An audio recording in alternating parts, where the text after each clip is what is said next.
Alhamdulillahirabbil alamin. Wassalatu wassalamu ala sayyidil awwalin wal akhirin. Sayyidina Muhammadin wa ala alihi wa sahbihi alaihi afdhalus sholatin wa atammu taslim. Amma ba'du.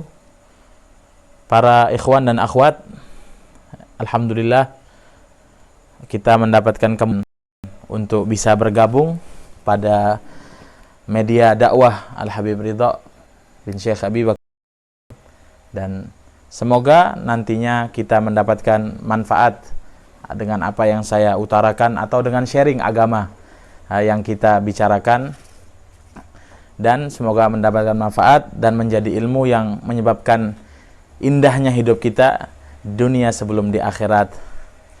Karena sebagaimana yang dikatakan oleh para sahabat, walaupun hanya satu ilmu di dalam hidup kita dalam setiap harinya untuk merubah kehidupan kita menjadi lebih indah dan bahagia. Maka para ikhwan dan akhwat yang ada di rumah, ya, karena sebab pandemi yang sedang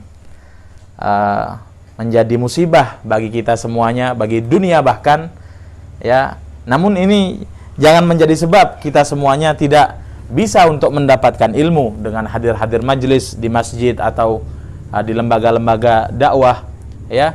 Ada media sosial yang bisa kita manfaatkan, lewat media YouTube, lewat Instagram dan semuanya, ya. Dan jangan lupa nantinya yang menyaksikan, ya, sharing Islam ini, ya, dengan di-subscribe daripada media dakwahnya Habib Ridha di YouTube beliau. Dengan itu kita juga mendukung dakwah Islam. Kita semuanya mempunyai andil di dalam tersebarnya kebaikan. Ya, jangan lupa Rasulullah SAW, Nabi kita mengatakan bahwasannya man dalla ala khairin falahu ajrun mithlu fa'ilih, ya, atau kama qala ahli salatu wassalam. Siapa orang yang menunjukkan atau membagikan kebaikan daripada ilmu agama, maka dia sama pahalanya seperti orang yang mengerjakannya.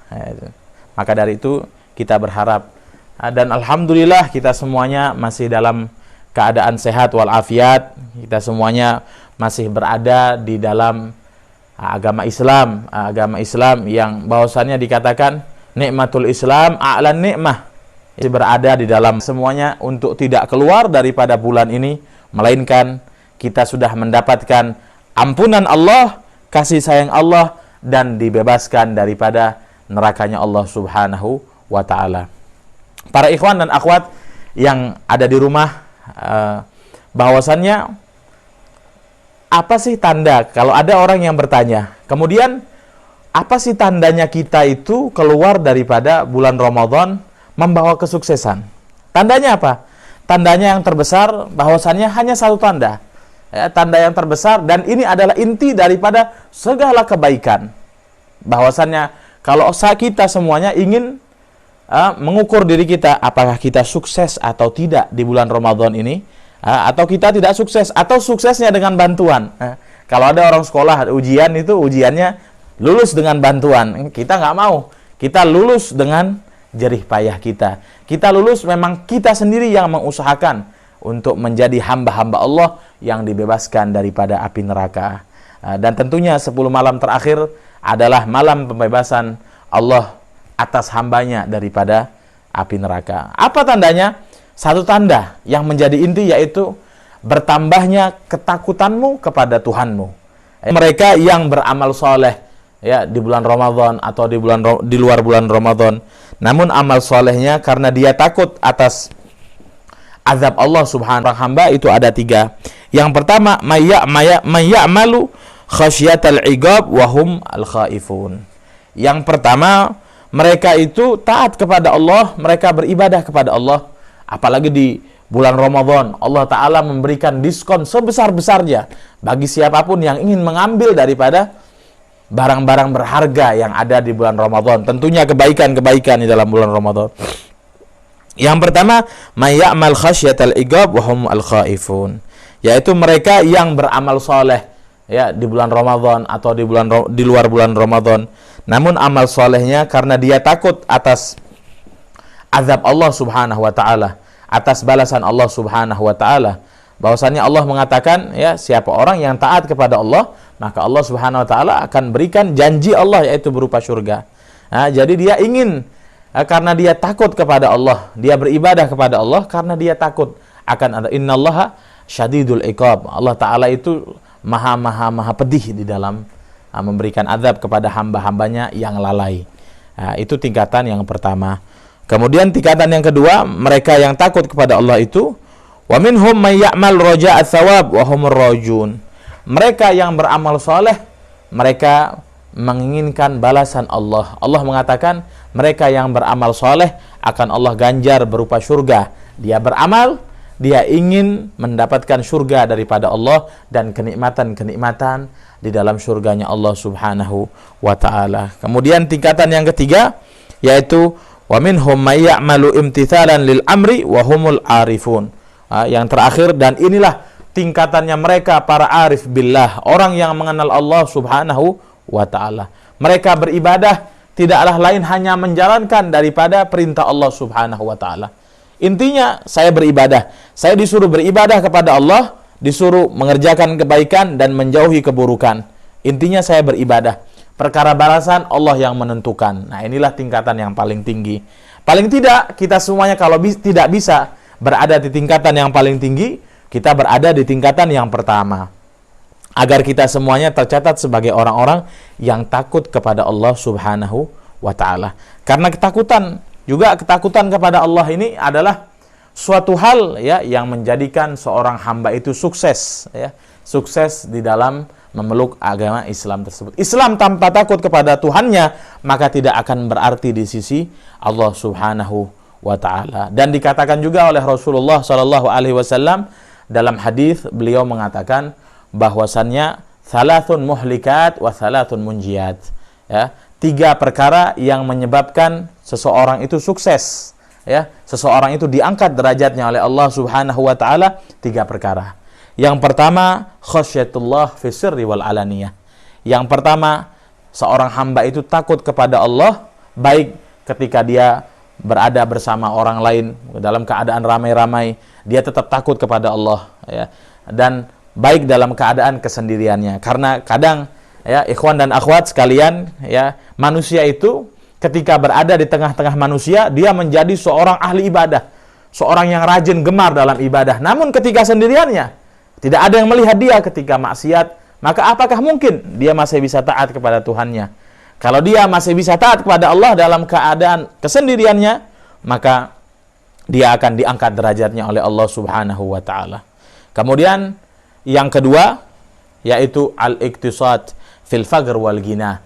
Tetap bisa berbagi kita semuanya ya, khususnya ini ya menjadi suatu hal yang bisa memicu kita semuanya umat muslimin yang mempunyai harta berlebih ya, khususnya di Ramadan perbanyaklah sedekah. Yang mana Ramadan itu inti daripada Ramadan itu 2 hal. Yang pertama sabar dan bisa banyak berbagi kepada sesama hamba Allah Subhanahu wa taala. Dan ketika kita melakukan 2 hal ini, kita akan sukses dan bertambah rasa takut kita kepada Allah Subhanahu wa taala. Al-iktisad fil faqr wal ghina, bisa berbagi kepada kaum muslimin yang mungkin karena sebab pandemi corona ini mereka tidak bekerja. Kita bantu semuanya.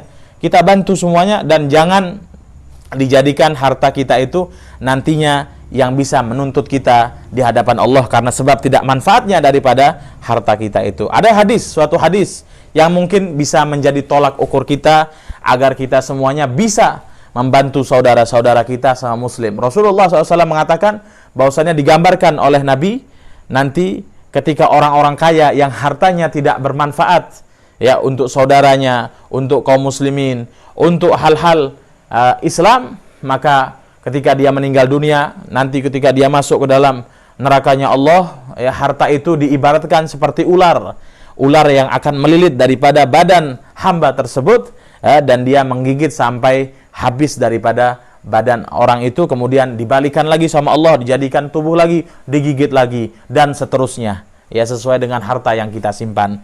Maka dari itu, ayo kita sama-sama berlomba-lomba untuk kebaikan, berlomba-lomba untuk membantu saudara kita, khususnya yang belum mengeluarkan zakat, dikeluarkan zakatnya ya. Kita keluarkan zakat kita bantu saudara kita, dan itulah inti daripada kebaikan yang bisa menyebabkan diangkatnya derajat kita di sisi Allah Subhanahu wa taala. Kemudian yang terakhir, wal hukmu bil adli ya fir ridha wal ghadab.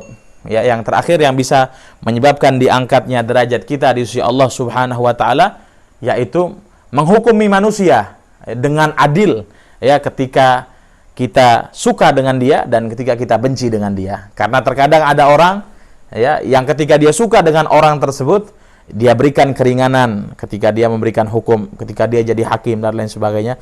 Namun ketika dia benci kepada orang tersebut, dia jatuhkan hukum dengan seberat-beratnya. Maka kita dituntut di dalam Islam untuk adil, ya, baik dalam keadaan benci maupun dalam keadaan suka. Dan hati-hati ya para ikhwan dan akhwat di rumah, bahwasannya kalau kita cinta dengan orang, jangan terlalu berlebihan, kecuali cintamu dengan Allah dan Rasulnya. Jangan berlebihan, karena dikatakan bahwasannya ahbib ma ahbabta haunamma asa ayyakuna baghidoka haunamma wabghid baghidoka haunamma asa ayyakuna habibaka yaumamma. Dikatakan dalam syair bahwasannya kalau engkau mencintai seseorang itu cintanya biasa-biasa saja, karena bisa jadi orang yang engkau cintai di masa depan akan menjadi musuhmu. Dan bencilah orang yang engkau benci biasa-biasa saja, jangan benci berlebihan. Kadang ada orang ya ketika dia melihat orang yang dia benci, wah bahkan mengatakan saya ngeliat mukanya aja males. Nah, jangan, ya biasa-biasa saja, karena bisa jadi di masa yang akan datang dia akan menjadi kekasihmu. Kemudian 3 hal yang menyebabkan kita semuanya dibinasakan oleh Allah Subhanahu wa taala. Yang pertama adalah syuh muta', ya, syuh muta', bahwasannya seseorang yang pelit, ya, pelitnya dituruti, ya, nafsunya dituruti. Orang-orang salaf, para salafus saleh itu paling kejam dengan nafsunya, ya, paling kejam dengan hal-hal yang ada di dalam dirinya. Tujuannya apa? Agar tunduk kepada Allah Subhanahu wa taala. Maka janganlah kita menjadi orang yang pelit, ya, berbagi kepada saudara kita. Kemudian yang ketiga al-hawa muttaba, ya, hawa, keinginan maksiat, keinginan keburukan di stop, khususnya pada bulan Ramadan. Anak-anak muda khususnya pada bulan Ramadan banyak direnungkan. Habib Ali Habsyi mengatakan bahwasannya beruntung kalian orang yang dipertemukan Ramadan.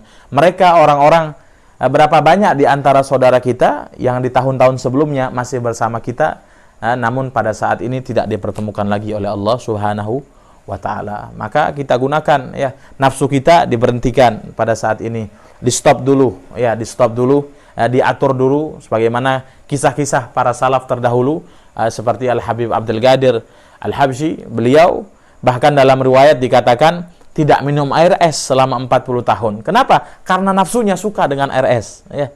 Nafsunya suka dengan air es, maka dia sampai ke titik yang semacam itu, ya, dia kekang nafsunya, tidak dituruti daripada nafsunya. Kalau dituruti nafsunya, maka dia akan dibinasakan oleh Allah Subhanahu wa taala, walaupun pada hal-hal yang kecil.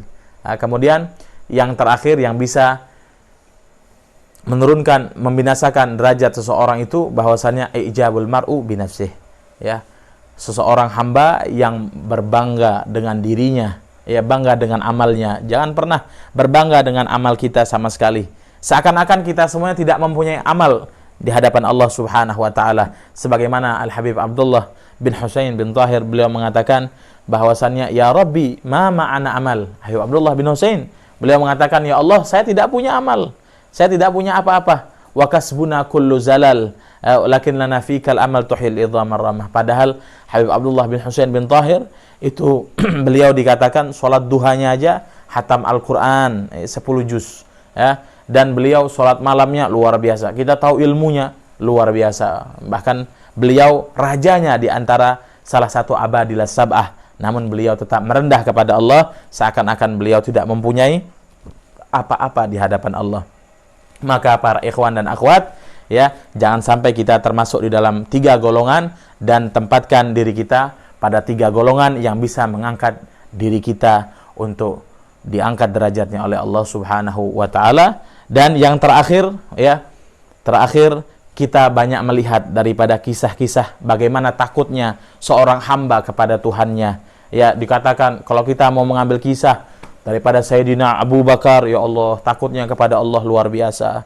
Dan Sayyidina Umar ibn al-Khattab, bahkan istrinya mengatakan bahwasannya saya tidak melihat daripada kelakuan Sayyidina Umar di rumahnya, melainkan hanya Quran dan sujud.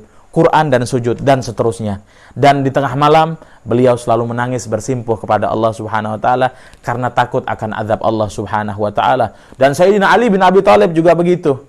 Ya, dia takutnya luar biasa daripada dunia karena dia takut dihisab oleh Allah. Bahkan Sayyidina Ali bin Abi Thalib di akhir usianya beliau dijadikan oleh Allah Subhanahu wa taala orang yang kaya. Yang awalnya beliau orang yang miskin, ya, ketika awal pernikahan beliau dengan putri tercinta Rasulullah Sayyidah Fatimah Az-Zahra alaiha ridwanullah, beliau bahkan di awal pernikahan beliau tidak mempunyai apa-apa melainkan hanya 2 bantal yang terbuat daripada pelepah kurma, Masya Allah. Kemudian di akhir hayat beliau Sayyidina Ali diangkat menjadi orang yang kaya raya oleh Allah Subhanahu wa taala, diberikan keterbukaan rezeki dan beliau menjadi orang yang kaya sehingga beliau setiap hari membuka rumahnya untuk para musafir, para orang fakir dan miskin untuk makan di rumah beliau. Namun para ikhwan dan akhwat, yang perlu kita ambil pelajaran di sini adalah beliau tidak ikut makan bersama orang-orang musafir di dalam rumah beliau. Namun beliau makan, ya, di pinggiran kota Madinah, ya, memakan sebuah roti yang keras dan dibasahi, ya, dengan rintikan air hujan ketika hujan turun di kota Madinah. Sehingga ada salah satu orang musafir yang iba melihat Sayyidina Ali karena dia tidak tahu orang yang berada di pinggiran kota Madinah itu tuan rumah yang mempunyai daripada rumah tersebut. Sehingga dia mengatakan, ketika setelah selesai makan, dia berkata kepada Sayyidina Hasan, putra Sayyidina Ali bin Abi Thalib, "Wahai Sayyidina Hasan, aku mohon izin untuk membawa 1 bungkus makanan yang ada di hadapanku ini. Aku izin untuk memberikan orang tua yang berada di samping pinggiran kota Madinah." Padahal, ya, orang itu adalah sang tuan rumah, yaitu Sayyidina Ali karramallahu wajhah. Maka kita bisa ambil pelajaran bahwasannya kita harus berhati-hati dan takut di dalam setiap aspek kehidupan dan perilaku kita di dunia ini. Karena dikatakan ad-dunya halaluha hisab. Sayyidina Ali takut bahwasannya hartanya dihisab oleh Allah, ya, sehingga hartanya beliau peruntukkan hanya untuk kemajuan Islam, hanya untuk berbagi kepada manusia, sedangkan untuk diri beliau rela untuk berlapar-lapar dan untuk menahan rasa lapar dan dahaga karena takut akan azab Allah Subhanahu wa taala. Semoga kita diberkahi oleh Allah dan kita semuanya dijadikan hamba-hambanya Allah yang takut kepada Allah sehingga kita bisa sukses keluar daripada Ramadan, mendapatkan kasih sayang Allah, mendapatkan ampunan Allah, dan dijadikan tentunya yang paling penting dibebaskan daripada api neraka. Wassallallahu ala sayyidina Muhammad wa ala alihi wa sahbihi wasallam. Anilhamdulillahirabbil alamin.